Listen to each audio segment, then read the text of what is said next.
Awesome. Well, super nice to meet you guys. Thank you again for coming. I'm really excited to talk about Let It Do. You want to take it away? Okay, so my name's Hannah. Hey, I started major art department about 2 years ago. I've been working in set design since like 2017, 2018. Part of the reason I started MAD was because there's a massive deficit of the amount of women in this industry. And it's not just that, it's the fact that, I was just telling them when I got here, one of the biggest things that was an issue for me starting out is I worked with a bunch of really amazing, really talented dudes, but then a director would come on set, and even though I was the production designer, they'd walk straight to the closest guy. And whether he was a builder or a scenic or a PA, and try and get their opinion. And then I literally did a test one time where I had this great idea, talked to the director about it. He's like, nah, I'm fucking with it. Like, I don't want to do it.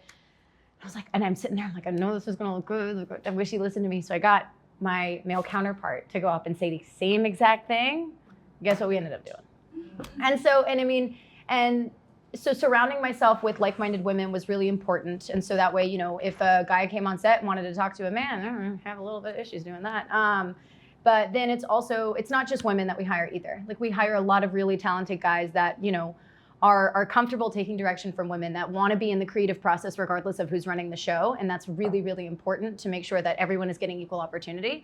So we do hire a lot of dudes, but my initial kind of like driving factor was just wanting to see more women in the industry, because I felt like I was one of the only ones. So as a set designer, we'll get into it, a lot more in depth, but my job is essentially I get a treatment or a creative or something from a director or producer. Sometimes even the artists themselves will reach out to me.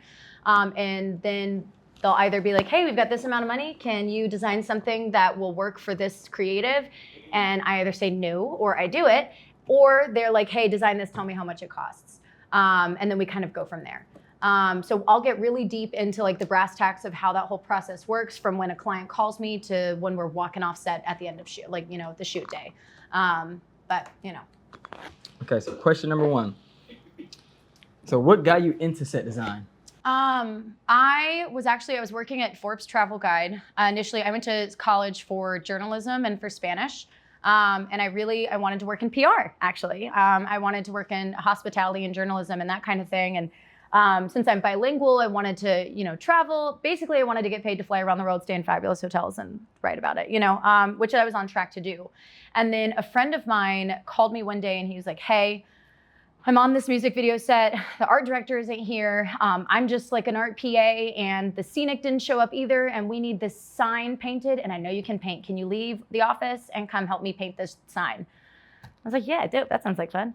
I ended up quitting my job 4 days later. I walked on set, immediately fell in love with the atmosphere. I was not meant for the cubicle life. I was not meant for being told what to do. And it just, I didn't realize, when you're growing up and you're in high school and stuff, this isn't a job that you learn about. I didn't know this job existed until I was doing it. And that's something I'm trying to change today. But it's also to wake up and get paid to be creative. There's nothing better. You know what I mean? And I'm sure all of you who have a hand in some way, shape, or form in the creative industry can, vibe with me on that. It's the best thing in the world. Okay. What inspires your designs? Oh gosh, that depends. It can be anything from just like going on Pinterest and searching up like a color. Like, for example, if I get a treatment, which I'll show you a couple examples of music video treatments, so you can kind of see of like videos that already exist. So you can kind of see like the initial inspiration process. A lot of times directors will give me pretty solid insight and be like, okay, Hannah, I need a giant, for example, we did No Love with Summer Walker and SZA. And it was like, okay, I want a stripper pole that looks like it's on another planet. So I'm like, okay.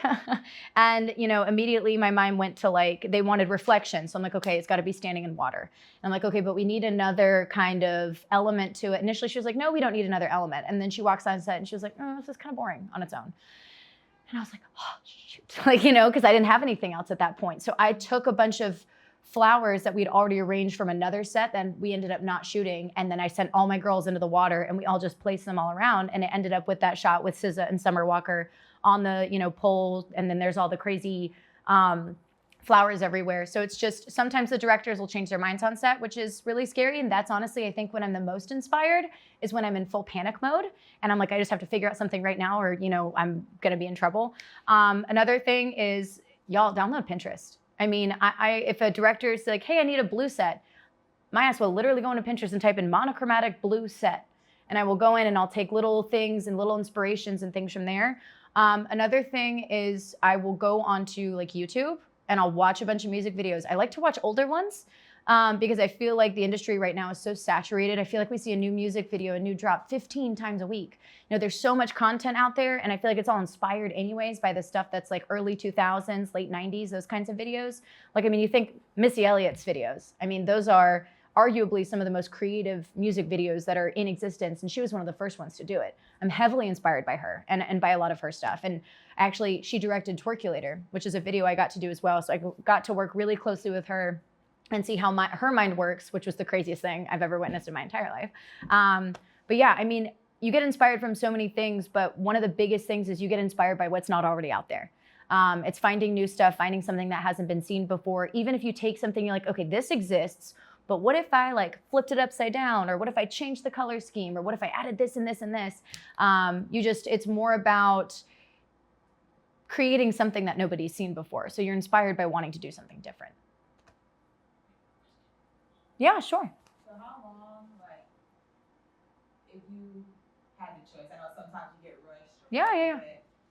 How long is your process from getting the treatment and then, like you said, sometimes it's Pinterest, sometimes it's music videos. I know I get lost in like watching music videos. I'll watch forever. So like, how long do you think from getting the idea to getting them, like coming back to them with your final? I mean, it totally depends. Like, for example, I did the Big Energy cover with Lotto and Mariah Carey. And then that evening, I got a call like, hey, can you be at Mariah Carey's house tomorrow and shoot through the night for a St. Patrick's Day like shoot for her liquor company?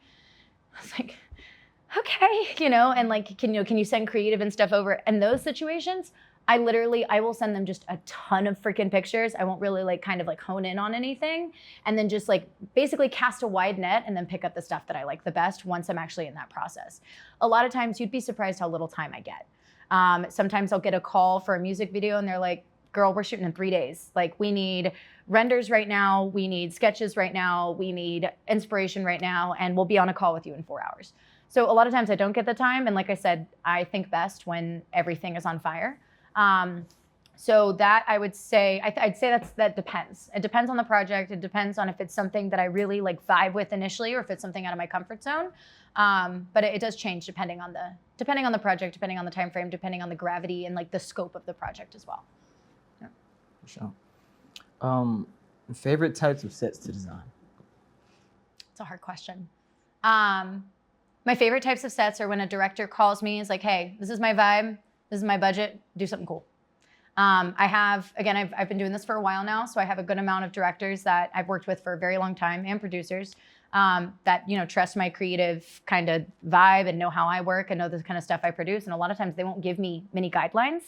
Those are the best because I just get to be psycho with it, Also, I mean, from a broader point of view, I'd probably say, I want to say music videos, but God, they suck your soul away. I mean, it is working with, because it's not just one person you gotta, approve stuff with. The artist has to like it, the manager has to like it. If someone on the artist's entourage doesn't like it and voices their opinion, I gotta change it. The label has to approve it. There's so many levels of approval that it does get very stressful. Again, I'm far enough along in my career where I don't necessarily have to deal with that as much. Still do sometimes though. So I'd say probably in terms of being creative and what I get to build, music videos hands friggin' down. In terms of the way that shoots are run, commercials. Oh my gosh, you guys, the money is better. The chain of communication is better. The crafty on set is better. I went to one time, they had a girl doing B12 shots at Crafty. I have never been so happy to be at work in my life. There were 11 different kinds of Cheetos. Like what? I mean, fresh. I mean, it's so commercials for that reason, music videos for creativity. Commercials are the easiest in terms of the way things run, but music videos for the creative part. So, how did you come up with major art department? My dog's name is Major Tom. I named him after a David Bowie song. I've had him for about 5 years now. And most of these guys that have been on set with me know that he's probably on set with me also. Major Tom was kind of the basis of the name because he's always there, you know? And also the cool thing about the name is, like I said, I do a lot of commercial work and I do a lot of music videos. So I wanted a name that was going to be marketable towards both. I wanted to be able to, like for music videos, we're mad ATL. For commercials, we're major art department. You know, I wanted something that was versatile, that could, you know, kind of look cool and trendy, and then something that could also be marketed as a bit more demure. But yeah, that's pretty much the.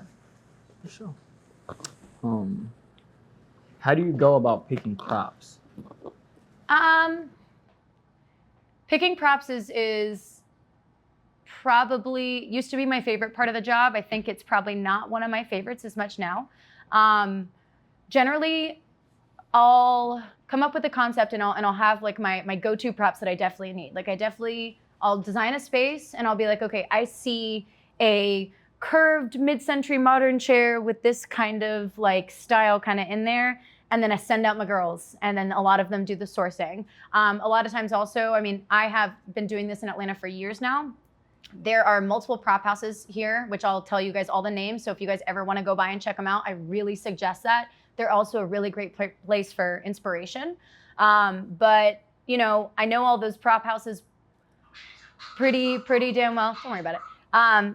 I know all those prop houses pretty damn well. So like a lot of times I'll design sets knowing exactly which props are going in them before we even go source them. So that's probably that. And Amazon is my best friend. I know it's kind of a cop-out, but I mean, the most random stuff, you know, that I find, like a lot of it is from Amazon. I also spend a lot of times at like the vintage shops around here. And then we also make a lot of stuff. I have an incredible roster of fabricators all over Atlanta, some of even which are like, I've hired people out of New York to ship stuff down to me. I've hired people out of LA to ship stuff down to me. So the prop thing, it's hard because it does differentiate depending on what I'm looking for sure. Sure. How do you determine your rate? You set it and you don't freaking move from it. That is something that I struggled with very early in my career, where a director would under budget me like crazy. And that's, you know, where I'm really happy to see a lot of producers and directors and stuff here, because I think that is where a lot of directors and producers mess up in the very beginning stages, is they come up with a creative with a budget in mind already, and they don't okay it with me. And then I'm expected to make something amazing happen for not enough money. So the best is when a director will come to me and be like, hey, how much does this cost? You know, when directors come to me with an amount of money and a creative in mind, a lot of times I'm like, okay, you've got to cut this. This is impossible. Is this more important or is this more important? And those are never fun conversations to have. In the very beginning of my career, when I was trying to prove myself and I was trying to make a name for myself in the industry, I was taking any budget. The curse of the all-in budget, which we get often. People will say, hey, we've got $5,000 all in. You've got to do this creative in this amount. And what I used to do was budget out the creative and then see what was left for me and my team. I don't do that anymore. I set the rates for my team first. I said, okay, so what you have actually done by giving me an all-in budget is you've set your own budget. This is what my team costs to get this done. And this is what you have left over. And this is what I can do with that money.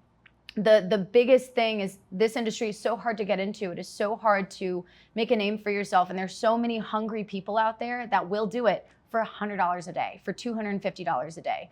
And a lot of directors and producers will try and make you feel like, well, fine. Like if you're going to cost this much, then I'll hire someone for cheaper. I'm like, okay, go ahead. And then you'll see the difference in the final creative and what this looks like. You know, the amount of times I was just saying, you know, I've sent out set design, you know, concepts, like entire drawings and breakdowns and everything. And they're like, oh, this is a little expensive. We're going to put a pin in it. We'll do it later. And then 3 months later on YouTube, I see some, you know, crappy student version, you know, uploaded. And I'm like, okay, well, I mean, it's McDonald's versus caviar, you know, at that point. You know, it's like, what if you want to pay for it to look good, then you got to pay for it to look good. If you don't have that budget, that's fine, but work with me on it. You know, like that's why I sit there and I'm like, this is what the money that you have available, you know, and then we can go from there. But for my experience and for the time and the sweat and the effort and the tears, which there are lots of them, that I put into this job, this is what my time is worth now. And if you would like to pay that, great. If not, here is a multitude of other people in this industry that I know that could, get this done. But if you want my work with my roster and my name on this, and this is how much it costs. You just got to stick to your guns, because people will take advantage of you because they know you're hungry. Okay. The last question I have is, what is some advice you have for someone starting out? Learn as much as you can and start small. I came into this industry flaming hot. And I decided I was in charge, and I decided I knew everything and didn't listen to anyone, and I pissed a lot of people off. I think about the ways that I handled certain situations back when I first came into the industry, and I want to like curl up into a little ball. Like, it's just, you gotta be humble in the beginning, and you've got to understand that you're coming into this not knowing what you're doing. And then, not only that, but put yourself in the room with people that are where you want to be. And it's sometimes hard to do, but send out DMs. I mean, I met Rada in a park, and I was like, hey, I'm kind of doing this fun thing, help me drink this Prosecco. We ended up talking about work, and she was like, that sounds really interesting. Can I come work for you? And I was like, hell yeah. And she came on set, and she was friggin' amazing with zero experience. And one thing that I tell every single person I hire, and Rada, remember when I told you this, the only thing I cannot teach is work ethic. Everything else is 100% teachable. If you come on set and you're wanting the clout and the Instagram videos and all that stuff, like, this isn't your vibe. You need to come on set, you wanna work, you wanna provide a service, because unfortunately, that's what it comes down to. We are providing a service. And yeah, I get to put my name on it, and I get to, get pictures with, famous people and, working and doing cool stuff. And yes, that is a large part of the job, but you gotta come on set just ready to kind of lay it out on the table and ask questions, And that was, again, when Rada was on her first set, one of the main things my girls, which major our department, they were on set without me. I was doing something else at the time. They said one of the best things about her is that she asks questions. That she, if you ever feel like you don't know how to do something, it's better that you don't just try and do it. I respect the hustle, but you're gonna break something or you're gonna hurt yourself, and then I'm gonna get mad. So it's just, the best thing is you ask questions, you ask for clarification. No one in this industry that wants to teach you is gonna get mad about you mad at you for asking questions. So just reach out to people on Instagram. I mean, you never know. I mean, worst case scenario, they don't respond, or they say, no, I'm not looking for help right now. I mean, best case scenario, they're like, yeah, come on, let's go, So just, I'd say put yourself out there as much as you can, and kind of run it that way. Yeah. Good. Yeah. The floor is yours. Floor is mine. Okay. Let me move this out of the way. So, I guess what I kind of want to start by doing, I think I'm going to pull up a treatment for a music video that I've already done. And then I'm going to walk through it with you. So I have a couple options. I also have Twerkulator. I have the treatment that Missy Elliott and her team wrote. We can go through that as well. And then I also have the wheelie treatment from one of my most recent projects by 21 Savage and Lotto. So, I mean, should we vote? Like, how do you want to do this? On which one we want? Okay, so for the DJ Khaled one, raise your hand. Okay, 3 for that. All right, Twerkulator? Yeah, I had a feeling we're just going to go with that. Okay. So, It was a lot going on in that video. I want to see. I mean, and when I tell you that this music video was one of the biggest challenges, and it's funnily enough, I actually have my first sketch so we'll watch the video really quick for those of you who haven't seen it. I'm super prepared and I have it pulled up already. I'm ready to go. I had a feeling, because that is one of my most recognizable projects, and it's and also if you look in the far right of the set, you'll see my company logo. I kind of cheated and put it in there. Yeah.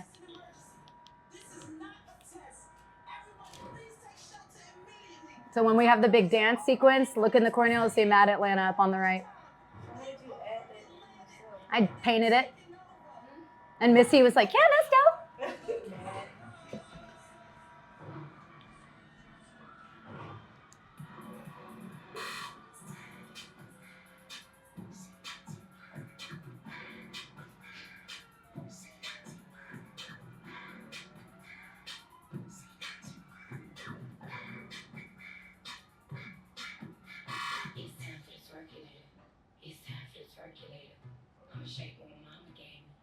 Shake my money maker. It's time for the Twerkulator. It's time for the Twerkulator. It's time for the Twerkulator. It's time for the Twerkulator. See it up there? I cheated. I mean, I couldn't have all that graffiti up there and not put a little plug, you know? So this, funnily enough, I actually have it. So the first, if we want to go here, the first setup, oh, come on. Right here, this whole kind of vibe, this whole like subway setup, right? This was my initial pitch for it. I just was gonna do an alleyway. And then I was gonna have girls kind of hanging off of here. I was gonna make this safe.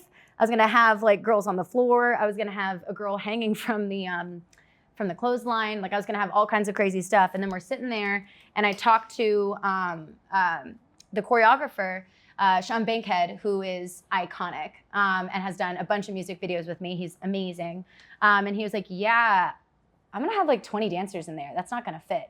So when I tell you that I mean, all of my sketches don't look like this. I wanna show you what it looks like when I get a call at 10 p.m. like, hey, Hannah, this actually needs to be 5 times that size. You know, I'm gonna see if I can find it in here, but it's like not every set. I mean, again, here's, this is Panic Hannah with a marker in bed at 10 p.m., like not knowing what she's doing. So this was another layout that I pitched, right? So having a break wall in between, having girls come out of the side.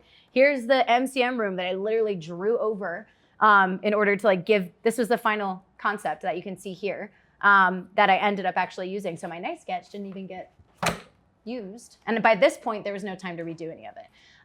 The MCM room too was really cool. I actually got to work with one of the creative directors for MCM and design that fabric myself, and I have a huge roll of it in my storage right now that I have no idea what to do with. So if y'all know anyone that wants a bunch of MCM fabric, let me know.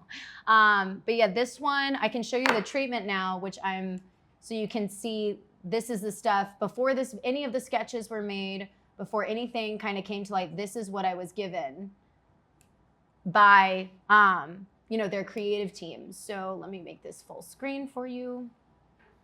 Enter full screen. Okay, so I'm not gonna make you read everything. A lot of times treatments will start with this little like, this is that, we're going for something luxurious and fabulous and never before seen. Like almost every single treatment has a little blurb like that in the beginning. And then this is which is really important, which I love it when directors do this. They actually put the quotes of the songs when we're supposed to see the scenes. That gets really helpful when they are actually referencing a certain part of the song to like something I'm actually supposed to build, because that helps with my planning. When I'm building like 5 really intense sets like that, I know, okay, if they're shooting at 8 a.m. and I'm not seeing this line and this scene until 5, I can make sure I have the 8 a.m. sets done, and then I can be working on this other stuff while they're shooting the other thing. So that is really helpful for those of you that want to write treatments.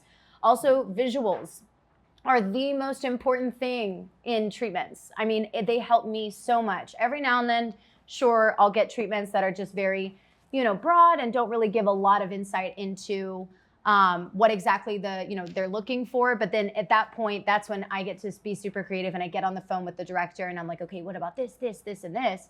But this is helpful and it makes the process go a bit faster, especially when you're in a time crunch and you don't have time to like shoot the shit with the director. Having the visuals, is really helpful. I mean, you saw this exact shot, in the set or in the music video.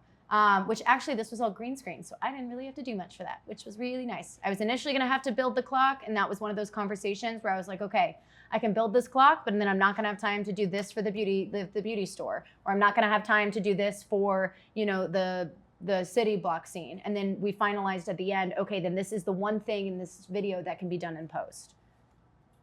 Okay, so this is where they started talking about wanting the city setup. Notice how they really, this is the MCM setup. Here we go. Camera takes us inside where the girls are camouflaged into the couch. Think monochromatic yet invisible to the eye, rather body paint or wardrobe. The ladies are blended in with the sofa. So that MCM thing, when we were designing that was also a brand plug. And that was really hard because the brand all had to be facing the same way on all the wardrobe. And then the actual brand had to bleed into whatever like kind of thing I had in the background. So that was a struggle because I actually had to do measurements on the girls depending on like what their heights were to make sure that they blended into the wall perfectly. And we weren't having that many overlapping logos. So that was hard. This is actually a scene that got cut because it was another one of those conversations where it was a time and a money thing. Just to put it in perspective, you guys, I was on that set for 26 hours straight. I fell asleep underneath a chair for like 45 minutes, and that was the rest that I got that day. But it's a lot of times these directors will be really, really bold with their initial pitches.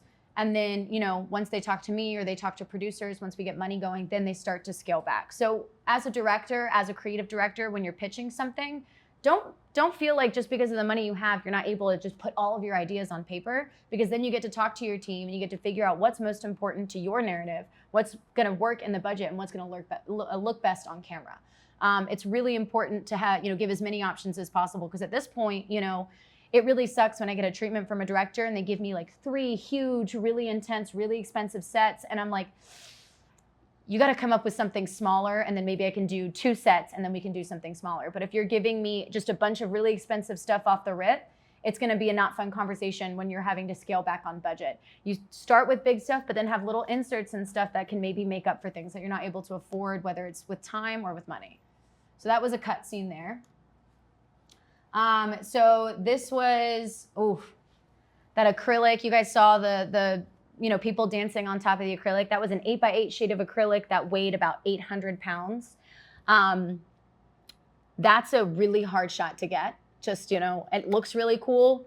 It's a really hard shot to get. Acrylic, that piece of acrylic alone, I think was almost $3,000 just for that one piece. And then we had to build a frame that could support it and like multiple humans at once. And that itself was about another $1,500 on top of that. Think about that, for that little insert shot, $5-6 grand, you know, for something that minor. So that's really your job as creatives, is to go in there and think about what is the most important thing to your entire vibe. You know, I told them $6 grand and they kind of winced a little bit, but Missy Elliott was just like, no, this is what I want. Like, I want this shot in there, because that also, tell me that did not give you like early Missy Elliott type vibes, you know? So there was that. Wait, I think there was another point in there. We see the skaters, they were on there, that kind of stuff, and then we're good there. The beauty salon. That one killed me. That was a hard one. Especially since I am, you know, white as hell and does not know what goes into a black, like, you know, a black and brown, you know, beauty store. Like, that's not, I didn't know what was in there. So, I mean, I had, luckily, you know, a bunch of really amazing women on set with me that did frequent those beauty stores and were like, okay, these are the wigs you need. These are like the combs you need. I learned a lot about black hair that day. It was really cool. But, you know, and that's the other thing, is admitting, you know, when you don't know how to do something and calling in people that do. Rada, Annette, again, I keep on using you as an example, I'm sorry. But I was doing the short film that I had her on for her very first job. I was doing a disco 70s shoot in India in the 70s. I was not alive during the 70s, nor have I ever lived in India. And luckily, Rada has, or her family has, and she knows, I mean, she's a first generation, you know, like from India. And so she was able to come in and she was able to show me, okay, so this is actually more stereotypical like Indian, and this is like actual legit stuff that would be in these places. Because I didn't want to look like Bollywood threw up everywhere, you know what I mean? I never want to be disrespectful towards any kind of culture I'm trying to portray. And especially, like, I mean, I did a video for Tiana Taylor, We Got Love. And I got a call, and this was my first job with Tiana Taylor, who became a longtime client and friend of mine. My first video with her was We Got Love, and I got a call. I was like, Hannah, I need you to build an African village.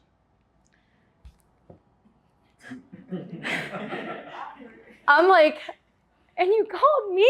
But like, also, I'm like, I cannot be the white girl that fucks up the African village, you know? So I'm going to like all the like Afrocentric stores in Atlanta, and I'm like, okay, I'm gonna zone in on one specific region, one specific culture, religion, and that's what I'm gonna use. Because I didn't, you know how you see something that's African and people go on set and they're just like, Africa, you know, and it's like bongos and they got the neck rings, and then they've got the 19 different cultures are being referenced. I literally shipped in kente cloth from the exact region that I was trying to portray. Me and the team that I was working with at the time, we hand dyed like 5,000 pounds of sand to be the exact shade of clay that was found in the region we were trying to portray. I didn't want to be stereotypical. I didn't want to, you know, just, again, be the white girl that goes in and is like, let's just get African stuff. you know? Like, I wanted to make sure I was being respectful, and I'm portraying, you know, something. You got to be portraying it with respect and like ingenuity as well, you know?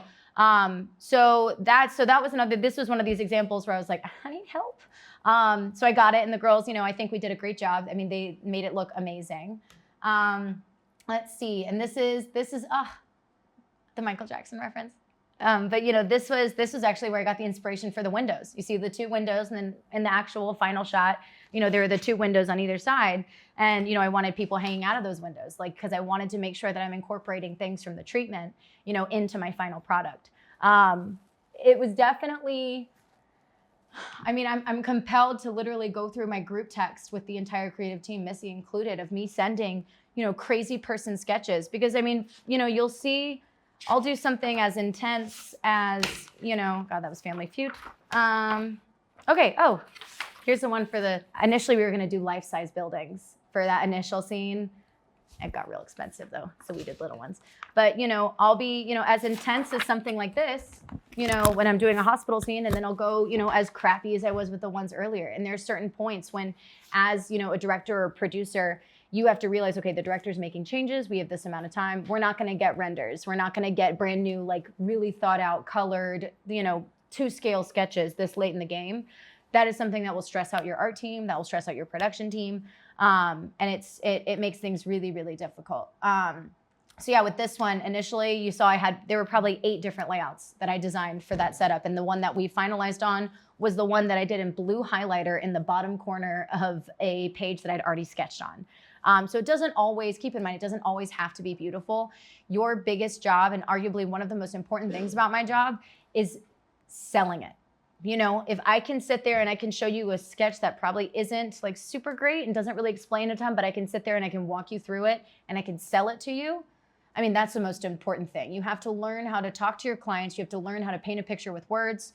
And then, you know, even if I don't have time to send everything out, then I'll go online, I'll look up, you know, cityscape window, and I'll get a zoomed in picture, like I'm thinking this for this area. And like I send another reference picture, this for this area. You don't always have to sketch everything out, but the more visual references you can provide when walking a client through this kind of stuff, the better it's gonna be.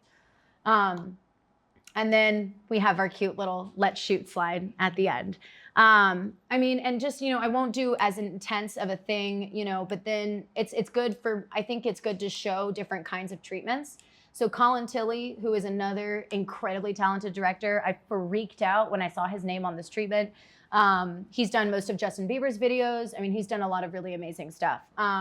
This is from him. Notice, initially, by the way, that Turculator video, that was Missy Elliott's that was her directorial debut. She had never directed something before. So I mean, so it was really nice to get all those visuals from her. It helped, you know, me guide her through that process. Colin Tilley doesn't necessarily need to do all that because he's been directing for a really, really long time. Again, the introduction, you know, I can let you guys kind of read that, but he even has, you know, video references to other music videos that he likes. And then he gives like the general overview of the kind of project that he's trying to, you know, convey. So he's got the words gritty and grounded and Atlanta. And I'm like, you know, let's go. Like, cause I mean, I'm not born here, but raised here my entire life. I grew up on Edgewood. I went to Grady High School, you know, like no, Atlanta. Yeah, so, you know, he talks about inspired setups, amazing choreography, dirt bikers. We literally hired BMX bikers, had this giant inflatable like crash pad and a giant ramp. We had people on motorcycles flying through the air. It was one of the craziest things I've ever done. But this is the kind of stuff that's really important. So as videographers, because I'm not the only one that gets this, by the way. When a treatment is sent out, it's sent to the producers, it's sent to the directors of photography, it's sent to the cam ops, it's sent to everybody. These kinds of shots where you see like, you know, like the light hitting her face and the wet, that helps makeup. You know, like you get references for wardrobe, you get references for the location scouts. Everybody that works on this project works off these treatments. And the more detailed you are for every single department, you know, the better it is. Every time I've written a treatment, I have a full slide for makeup and wardrobe. I have a full slide for locations. I have a full slide for lighting, just to be as detailed as possible as, you know, to what exactly I'm looking for. Eventually I'd like to direct. I'm kind of happy doing production design now. I definitely, I definitely eventually want to direct, but it is, I've done it once. It was stressful and I have no interest in pursuing that for the foreseeable future. So good luck to you directors out there. But that was the thing, you want to make sure that you're being as detailed and communicative as possible for every single aspect of your music video. If you want it conveyed in the right way, if you want it budgeted out in the right way, because Colin sends this out to even their line producers. Who are like, okay, so he's asking for this and this and this. These are the things that we're going to need to budget out for, and then they kind of go from there. So it's really important to be as detailed and explain as much as you can for every single department and every single treatment. Again, literally just a slide of pictures. Ah, the dirt bikes. These guys were super fun. And then, the other thing, you guys, insurance stuff, don't bring anything on a set. Do not hire anybody on anything until you have some sort of insurance or some sort of guarantee that if someone's stuff gets damaged, they're going to be compensated. That's just something that I have to say, because the amount of times that I have taken jobs, especially early in my career, where I will, rent something or buy something and then we damage it on set and I didn't provide a COI or ask for it in advance, then it's on me and my company, because I need to make sure that I maintain a good relationship with the prop houses, with the picture car guys. It's always important to cover your ass as much as possible when doing all this kind of stuff. Certificate of insurance.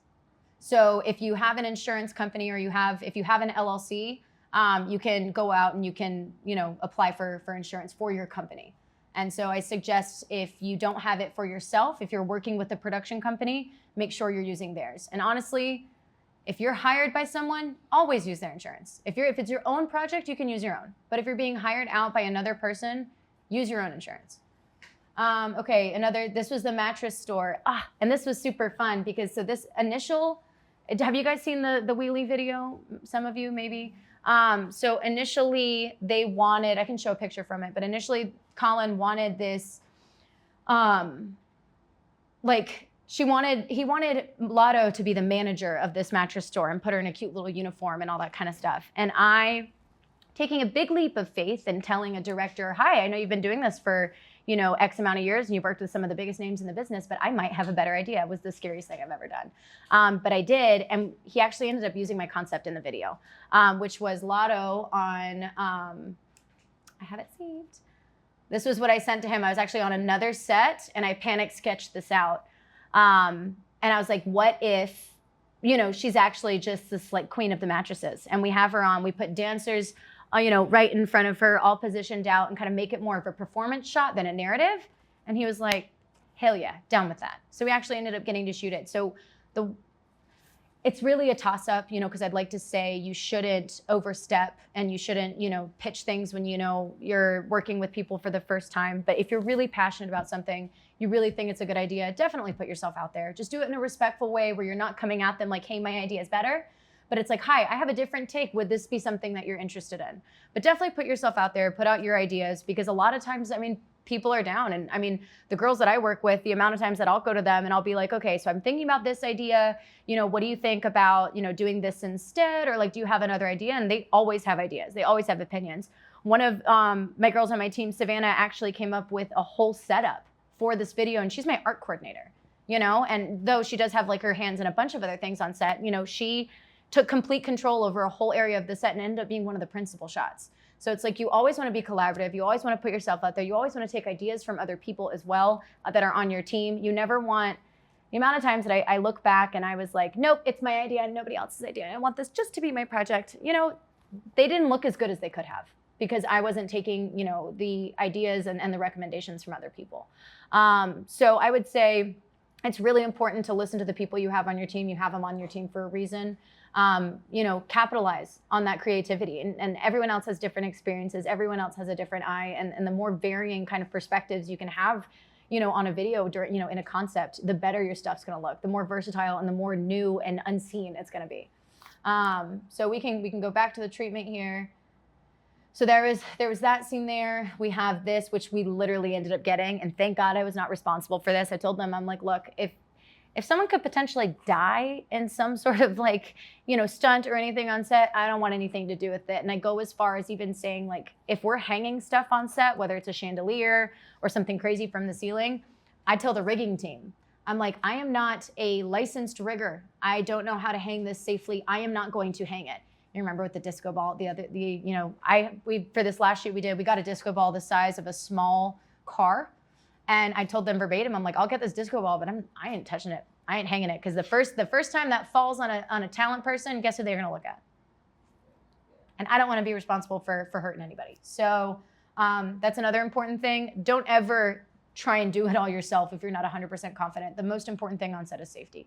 And if you're out here trying to do all of it, things are gonna fall through the cracks. Okay, more image references, and then literally, he doesn't even give you a thank you at the end. It's Colin Tilley, he doesn't need to, you know? So, I mean, with all that said, you know, just to wrap up that kind of portion of the classes is, you know, I get my inspiration from so many different places, but when I'm working with a director that has a really set kind of vision, it makes my job so much easier. It makes it easier for me to give him options that are within his budget. It makes it easier for me to pitch new ideas that are piggybacking off the stuff that they already have done. The more detailed and the more upfront you are in the beginning, the less room there is to mess something up or to not get what they want. And then there's nothing worse than a director walking on set and being like, oh, this isn't really what I want. So that's another thing. Communication is so important leading up to everything. I try and do prop books and prop decks before every single shoot I get in. So these directors and these producers, they're seeing exactly what I'm bringing. And I send them the deck and I'm like, this is what I'm bringing on set. And so that way if they get on set and they're like, okay, well, where's this thing? I'm like, did you see it in the prop deck? Then I don't have it. So, you know, it helps you cover your ass as well as like give, you know, the transparency that's needed, you know, with your clients. You want to be as upfront and as detailed as possible in pre-production, so that way nobody walks on set disappointed, nobody walks on set expecting anything that, you know, they're not going to get.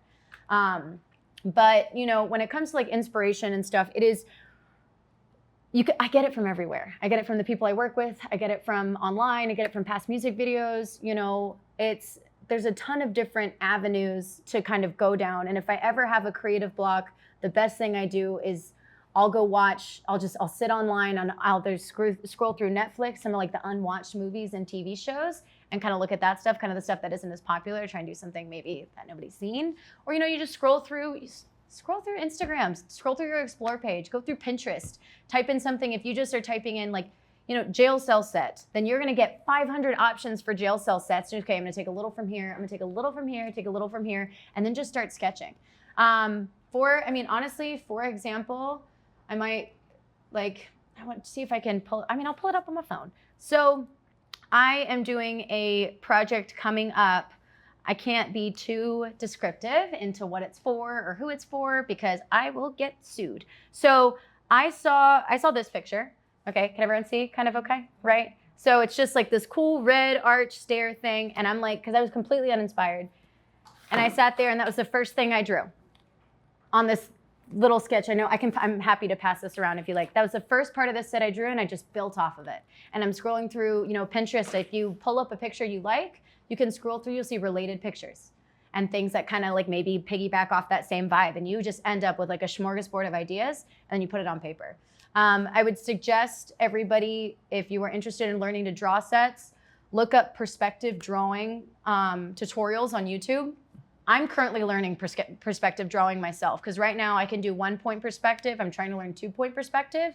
I'd master the former before even getting into the latter because it is the most arguably frustrating thing in the world. There's also the option of learning SketchUp, which I've been trying to learn for 3 years. And it took me 45 minutes to rotate a toilet the other day on this program. It is infuriating. And I just get so much done faster when I'm just drawing things out. Like I've got this shoot that's coming up in like 3 weeks. Here we go. You know, 3 sets that I just designed out and, you know, did it really fast. And then at the end now, the clients are asking for renders. And so I'm now outsourcing my render to someone else. But I sketched this out and this got approved by client. As long as you can convey what you're trying to do, what you're trying to show in a way that's organized, which I am never. But, you know, when that's organized, and then you can outsource the kind of stuff that you don't necessarily know how to do. So, happy to pass this around. Is the renderings and all that stuff included in your overall budget? Or So rendering, so for sets and stuff, and I can get into kind of that whole process now. So basically, I get sent a treatment. At this point, rates haven't been discussed, budget really hasn't been discussed, I take a look at the creative and I kind of discuss with the director and the producer, okay, what are you thinking for money? What are you thinking for creative? What sets are we gonna need to build? What sets are gonna be on location that already exists? Like, what are you gonna need from me exactly? And then once we cover all that, you know, I was telling you guys earlier, the cursed all-in budget, which I used to start out by budgeting out creative and then seeing what was left for crew. And I would screw myself and I would screw my crew because I wouldn't have enough people or they wouldn't be paid for enough days or we wouldn't have enough money. So now what I do is I say, okay, you've given me an all-in budget for 10 grand. Okay, 7 of that has to go to me and my team. You have 3 grand left for your music video. What do you want me to do with that? So it's really important to kind of have those conversations in the beginning.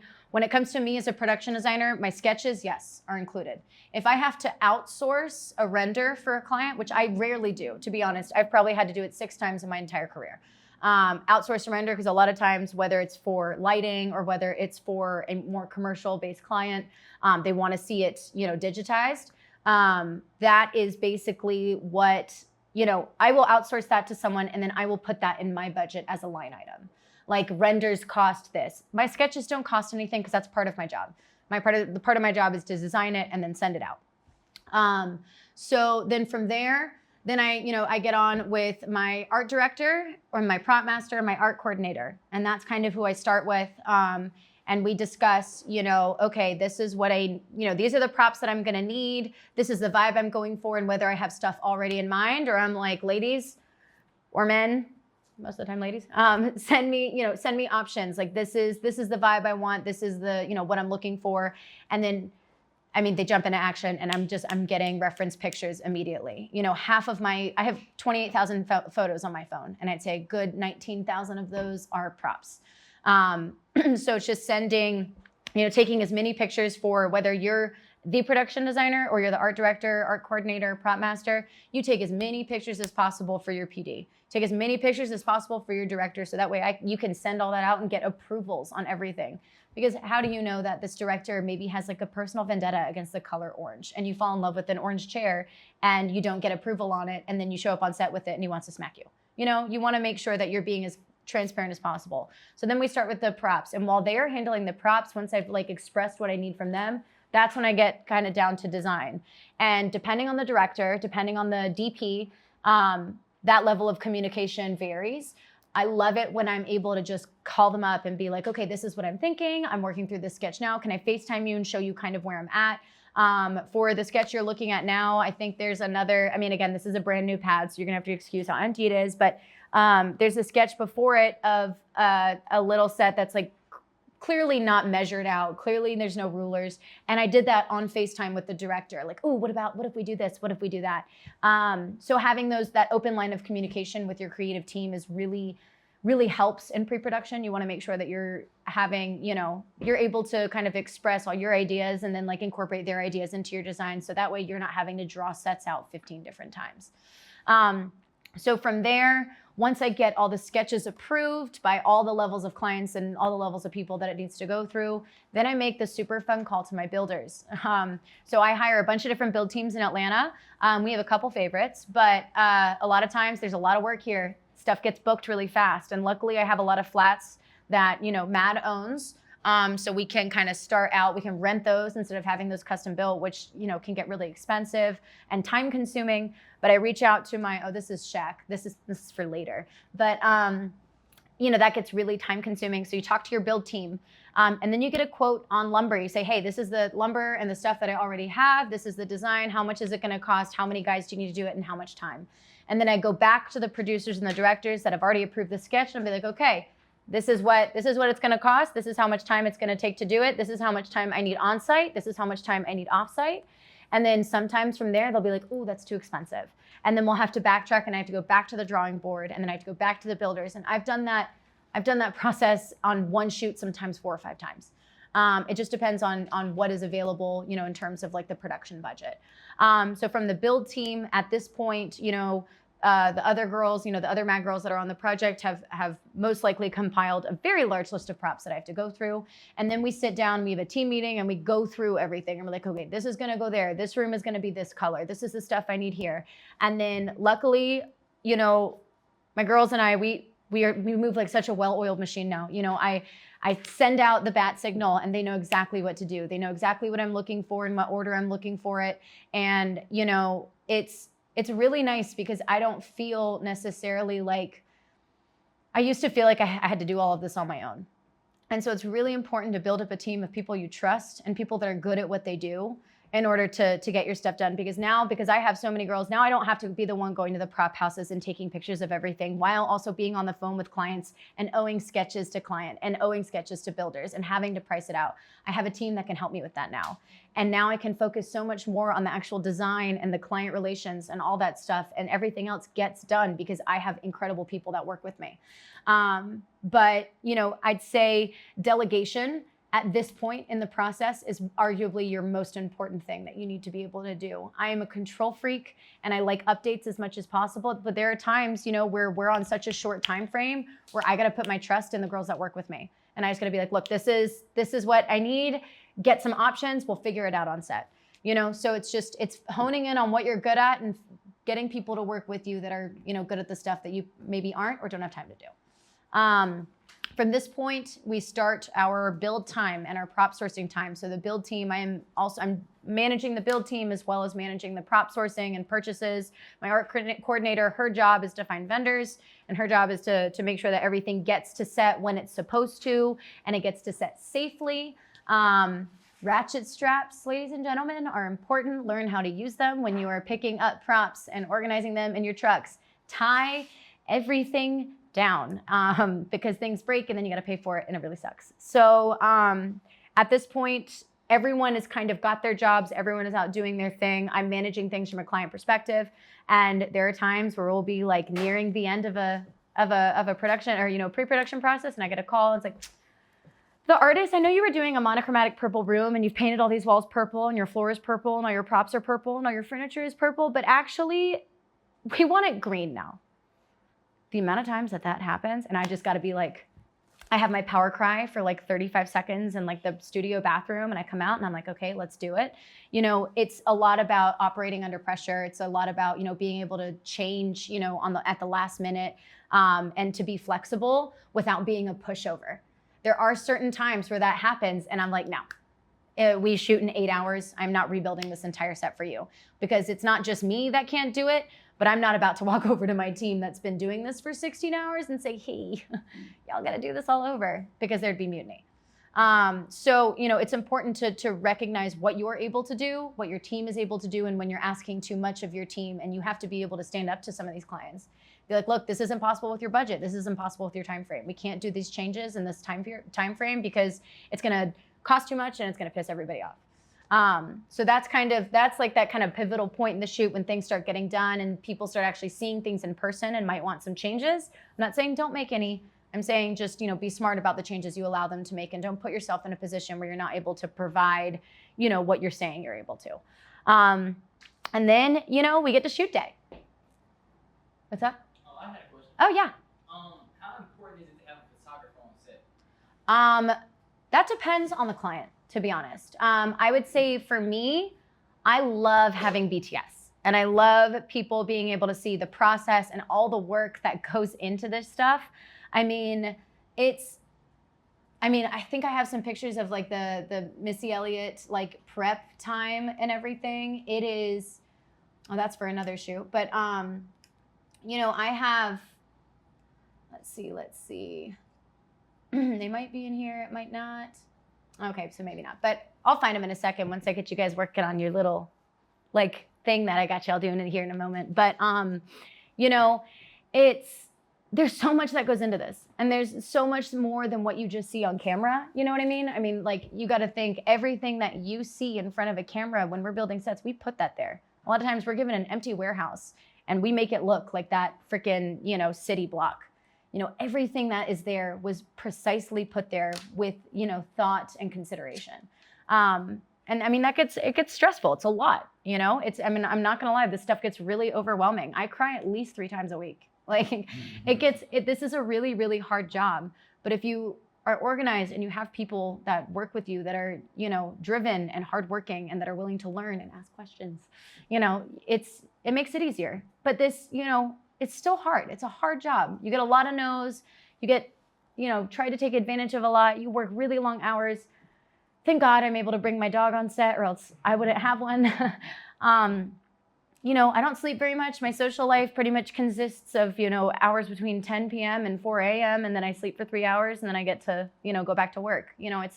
It's a lot of your personal relationships will suffer. A lot of vacations will get canceled. A lot of family is going to get upset with you. But if you love it, it's sacrifices you got to make. And, maybe you start out and you're not willing to make those sacrifices in the beginning, and that's okay. You gauge what you're able to do with your emotional and physical ability. You don't push yourself too far, because you will break. I have done it. It's all about maintaining listen to yourself, be smart about it. Don't take on 10 projects at once, because you won't be able to do each one right. And make sure you've got, you're communicating with your team. You're communicating with the people that are on your side trying to make your job easier, or else you're just going to put too much on yourself. And again, you will break and things will fall through the cracks and it'll be your name on it. So it's really important to keep that kind of stuff in mind. But yeah, once the shoot wraps up, then it is all on kind of back into like crazy mode. The builders are tearing down the sets. All the prop master's job is to make sure that all the props get back to their respective prop houses or to Amazon in one piece. And then our art coordinator is off doing a shoot wrap, which basically is an Excel spreadsheet that has every single purchase and rate and everything line itemed out with copies of receipts. That is arguably one of the most important things about this job and working with clients, is keep your receipts. If you spend their money and they don't get to see where that money went, that money comes out of your pocket. Keep every single receipt when you're working for another client, and you make copies of them and you submit them at the end of the shoot, numbered, corresponding to an Excel spreadsheet with the same line items that you're gonna have it, sectioned out as, where you bought it, how much it cost, the purpose of it, and at the end there's the total, and then the clients can see exactly where their money went, because they go through that stuff with a fine-tooth comb, because taxes are no joke. They want to make sure that their money went to the right places, because I have myself even been on shoots when I wasn't PDing, been on shoots with production designers and art directors that pocket money from shoots and that falsify receipts. And we have, major art department, we've been on shoots where we've heard of producers doctoring catering receipts in order to make up for money that gets pocketed. I mean, I would be so scared I'd get caught. I don't understand the audacity. It's just, they're so bold, but it's being honest and just being organized. So I'm honest, but I am definitely not organized. So get someone with you that is. Savannah, who is my art coordinator on every single shoot that I do, knows how I run my stuff, knows how receipts need to be submitted, and knows how these client relations kind of run at the end of the shoot. And because they always come back to her like, where's this line item? And she gets to go back and highlight it. And she's like, right there. So you just, as long as you're organized and you do your due diligence ahead of time, it makes that wrap thing so much easier. Because by the time we get to the wrap, Savannah's already gathered everyone's receipts in a folder, and she's already started cataloging it out on an Excel spreadsheet.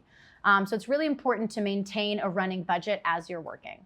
And then by the end, once we send that stuff in, we get an okay from the client, and then we move on to the next project.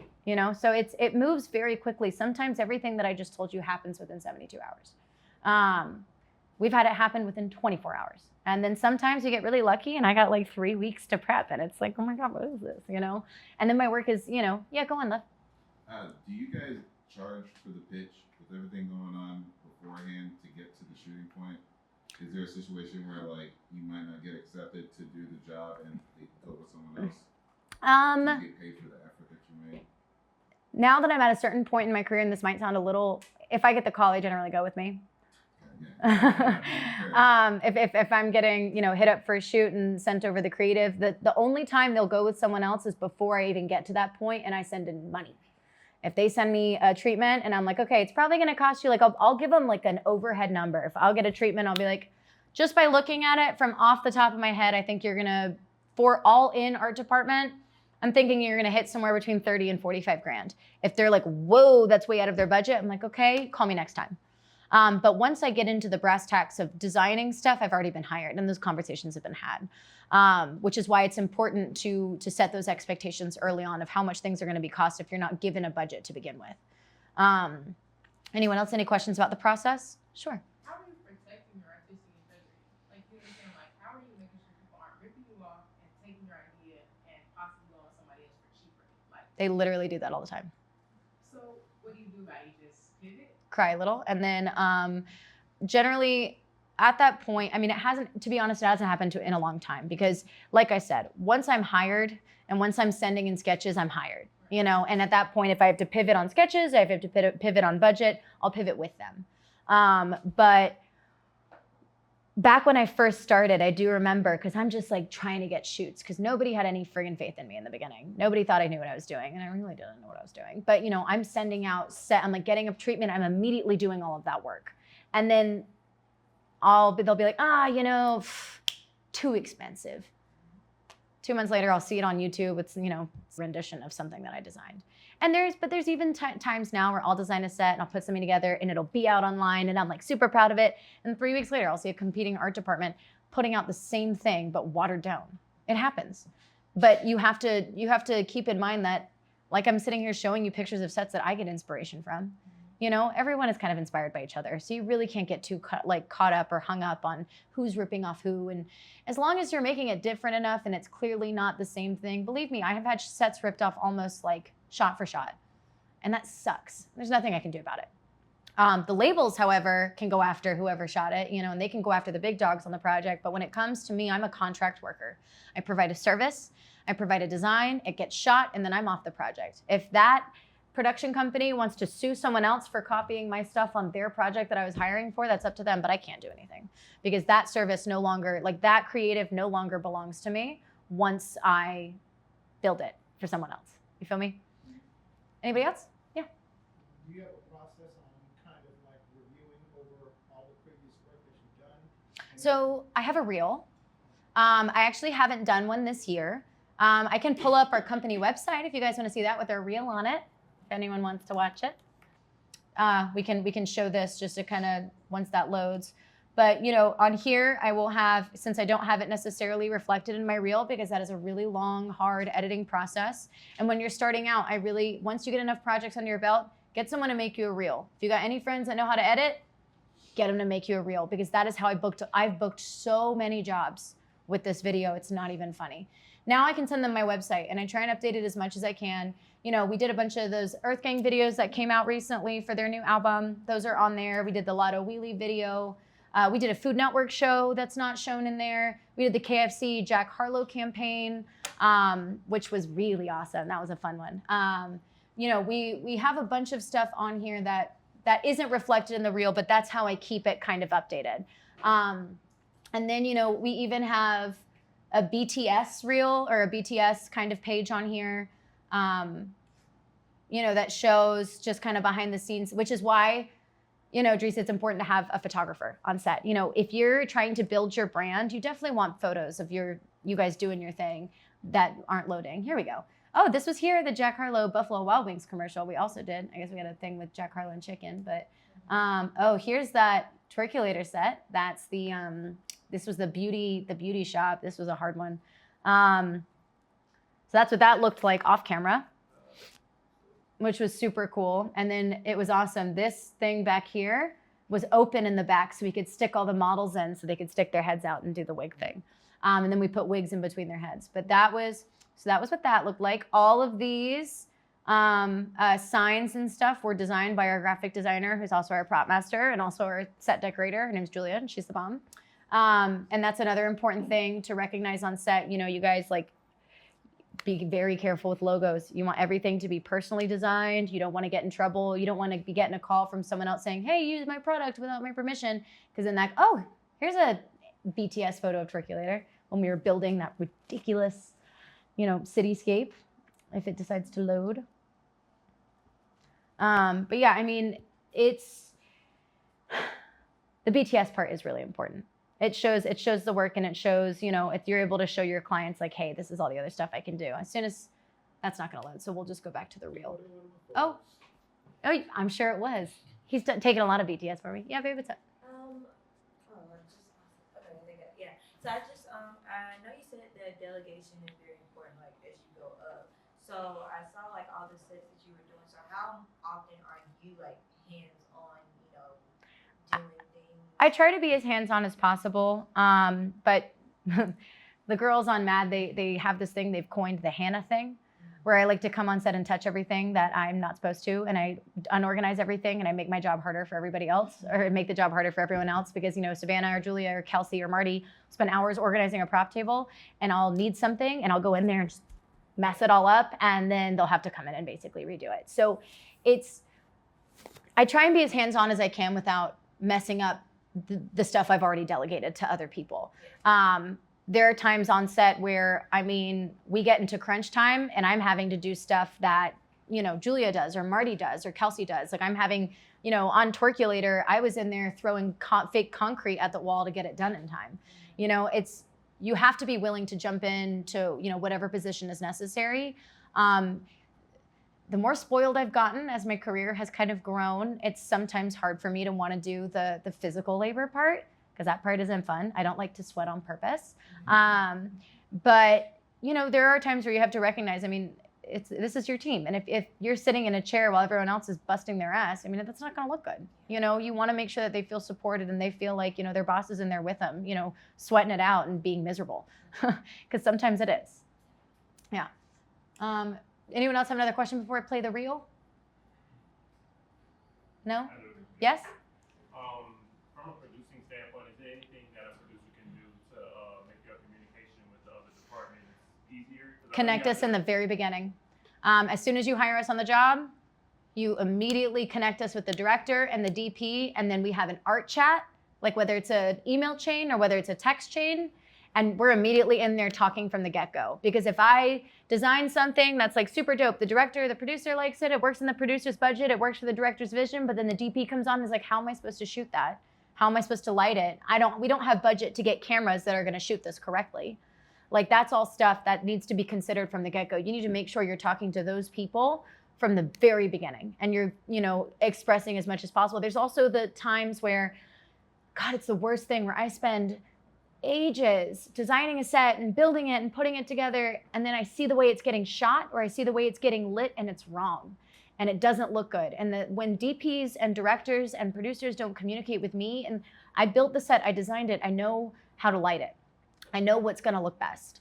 And that's when I get, and I don't know anything about camera, you guys. I don't touch them, I don't go near them, I can't afford to fix them if I break them. It is not my department.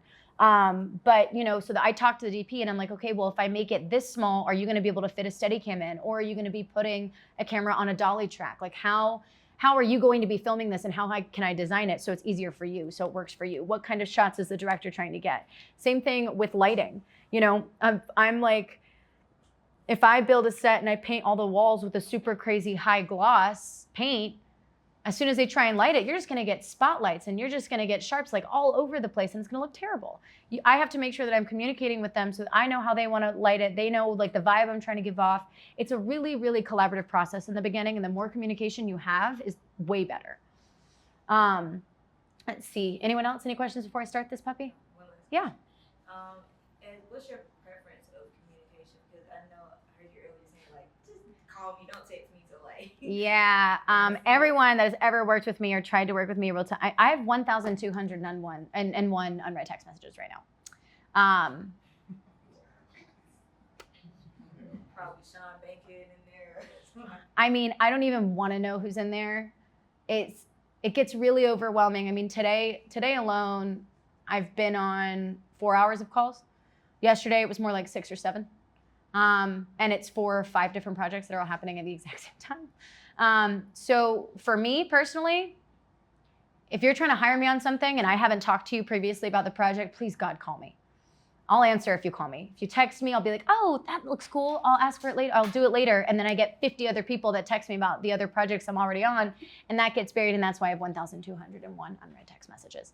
And then also, even just within my, within MAD, we have a group chat, which if we're not, talking about where we're drinking later, we're talking about the sets that we built a week ago, or props that haven't been returned, or someone doesn't feel good that morning and can't do something, or, we're talking about sets from next week. And I lose track in my own company chat.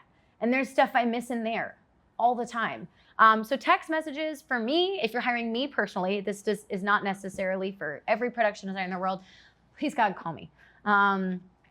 Emails, absolutely not. Absolutely not.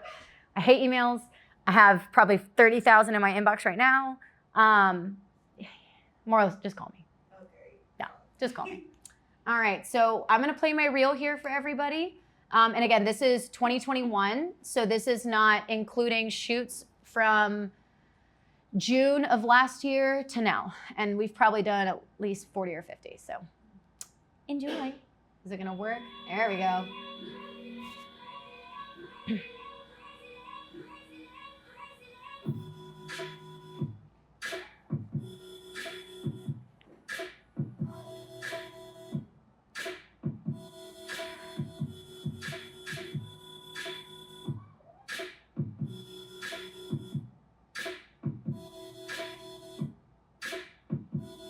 We also built that house, by the way, and then burned it down a day later.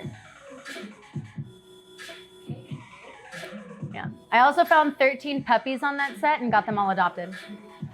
Yeah.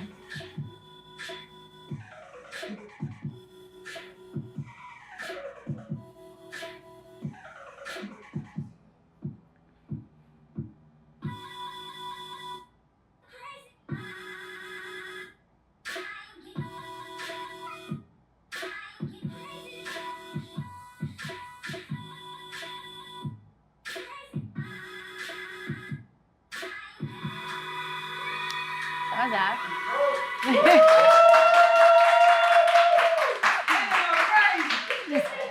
Stop.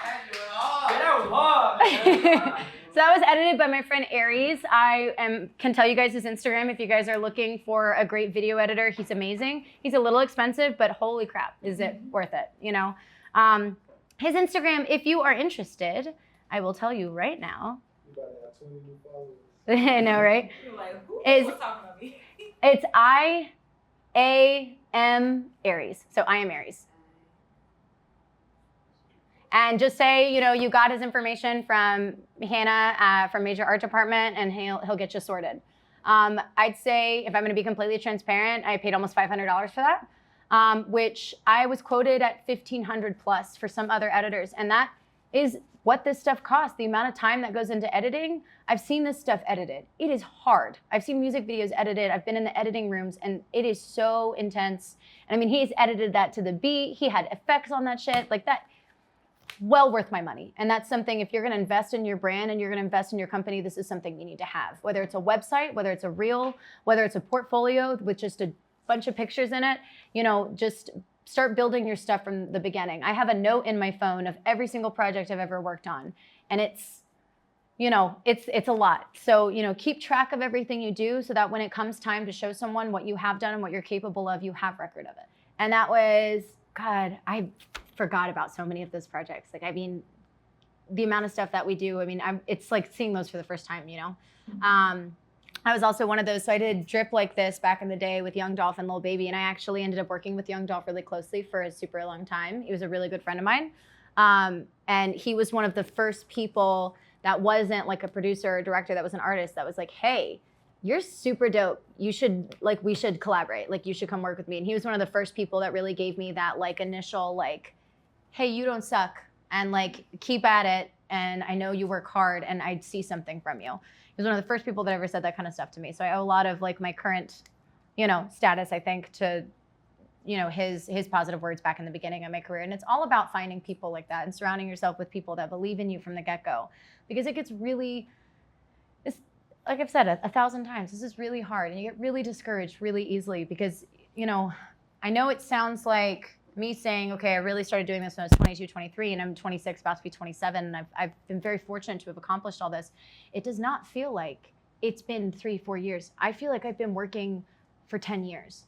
We go project to project so fast. We work so much. We work, I cannot even begin. I mean, 90-hour weeks are awesome. Like, I'm like, fuck yeah, we only did 90 hours this week? Like, it is so intense. And it gets, you have to remember that like this stuff doesn't come easy, and you might not get it took me ages to get my big break. The amount of directors that when I first started out were like, you're super dope. Let's, I'm so happy I'm getting it on the ground floor and working with you from the beginning and starting out with you. And then they hire my competitors when, they want or they hire, they want someone cheaper or, and then I completely just go off their radar. And I, have gone out of my way for so many people, and I have sacrificed so much for so many people that did not return that.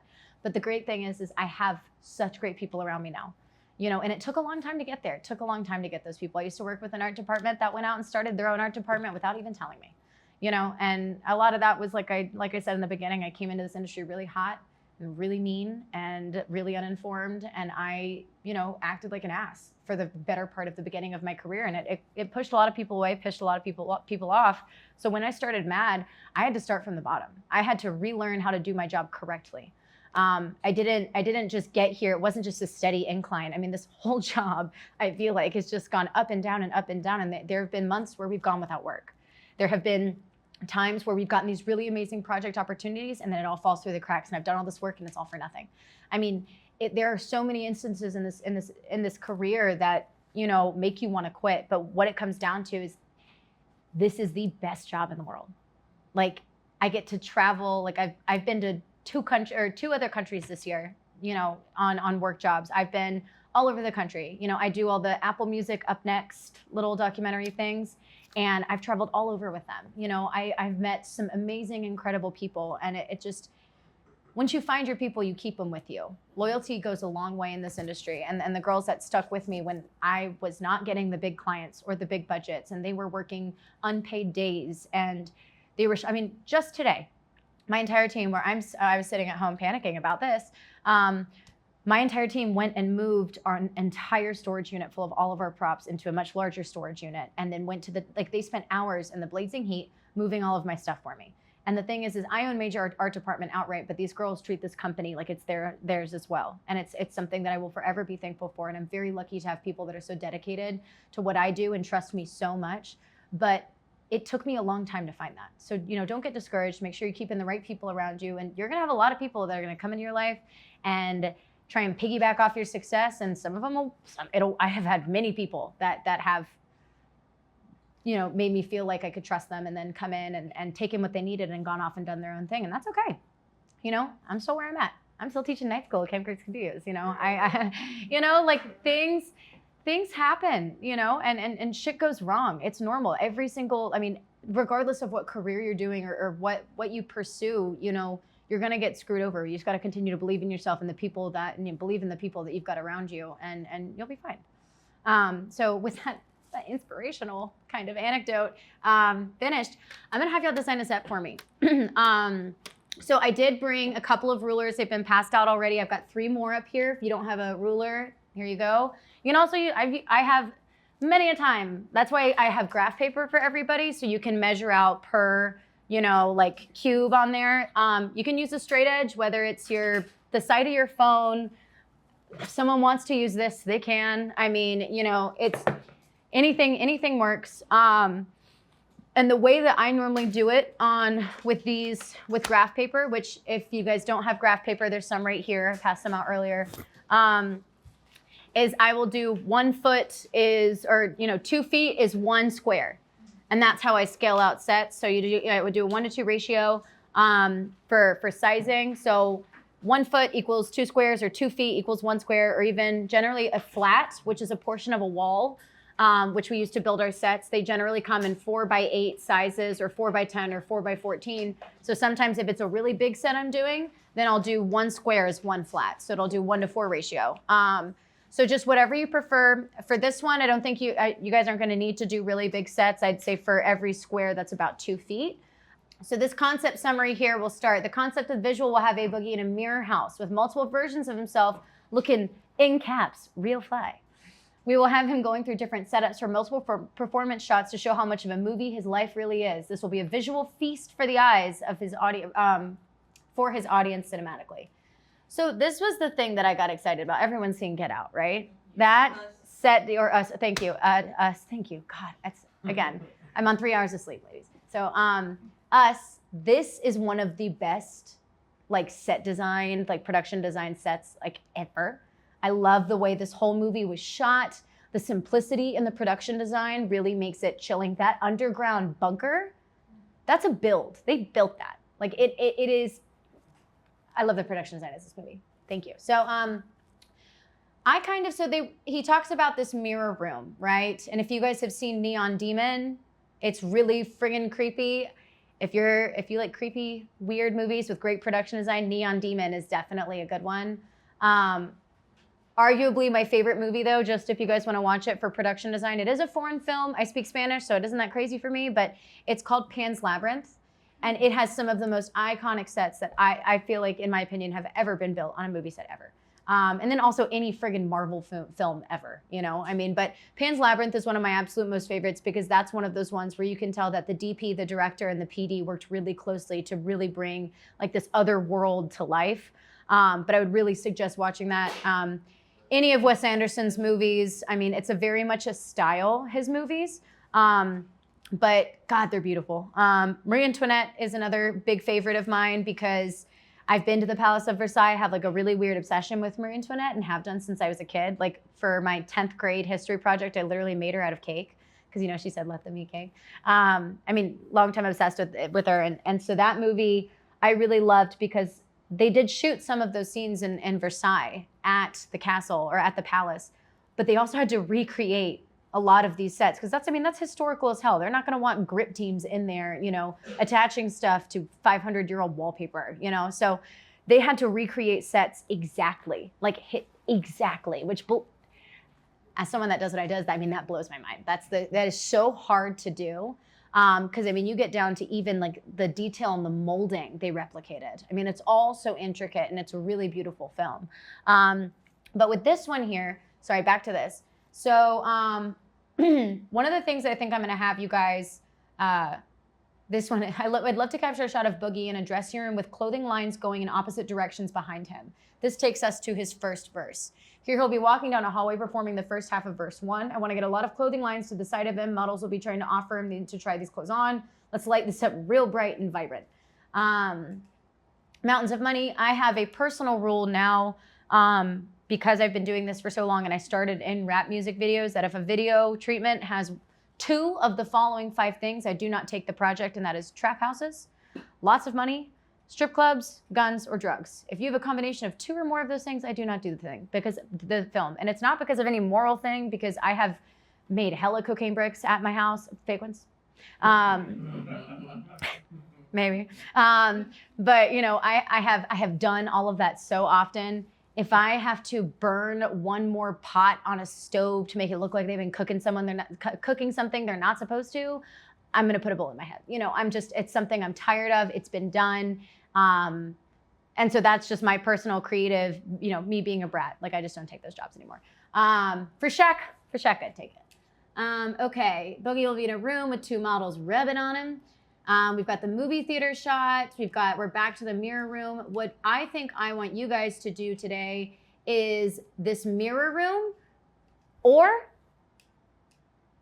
the front of it, the entrance. So give it some sort of like carnival. I mean, you can make it like a creepy carnival thing. You could do more like, you know, you could be a little more creative with it, and you know, you could make it almost, you could do like the whole kind of background. You could show me a roller coaster in the background if you wanted, but just give me the facade of the entrance. I think that could be super cool. You can incorporate the name of the song, Man in the Mirror, into this, or you can design me a setup for the mirror room. And if you want to incorporate other little like festival, carnival bits into it, you can. And then I'm going to give you one more option here is, since we're just on the carnival like subject, design me one of those games and what that would look like on camera. And like a cool, interesting, you can either take a game that already exists, like the balloon darts, and be like, okay, but every time they throw a dart at a balloon, blood comes out of it. You know, something cool. You can do a carnival game. You can do the facade of the mirror setup, or you can actually do the mirror setup. I'm gonna be walking around. If you guys need any tips, tricks, or you need anything, don't hesitate to ask. If you've got your phones with you, I definitely would suggest looking up just like maybe a 1-point perspective drawing. Don't do the whole tutorial. It'll take you forever. You'll be here all night. Just look up what a 1 points perspective drawing looks like and kind of try and mimic that. I could give you the whole like drawing lesson, but that would easily take me an hour. But you know, you start with the center point and just kind of build out from that. That's how I generally do it. Sometimes it for me is even my center. If I get a treatment and I'm like, okay, the one thing in this treatment that really sticks out to me is this custom couch I'm gonna have to build. So I draw the couch out and then I build a set around it. So, you know, you think of something that you've already thought of, like you take that, like the one thing that when I was talking just now, if you had an idea pop into your head, start by drawing that one thing out, whether it's in the center of the set, in the background, they're here for me. If it's in the center of the set, if it's in the background, doesn't matter. Start with the first thing you thought of when I was talking about this stuff and go from there and build out from it. I'm gonna give you guys a couple minutes to work and then I'll walk around. If you need any help, let me know. This does not have to look pretty. You guys are basically, again, don't feel like you have to present it. If you are compelled, hell yeah, and I'd love to critique it. But because I know not everybody is you know, super extroverted. It is hard talking in front of a large group of people, but even if you want to pull me aside after and pitch it to me, I'm happy to critique it for you. But also, you know, you are going to have to be pitching these sets to large rooms of clients and on calls with very important people. You got to learn how to talk to a lot of people at once. And I think this is a great opportunity. You're all beginners here, you know, so it's just, there's no judgment. So I think this would, if you are, you know, feel comfortable, I think it'd be a great place for you guys to start in presenting your ideas. So yeah, draw away.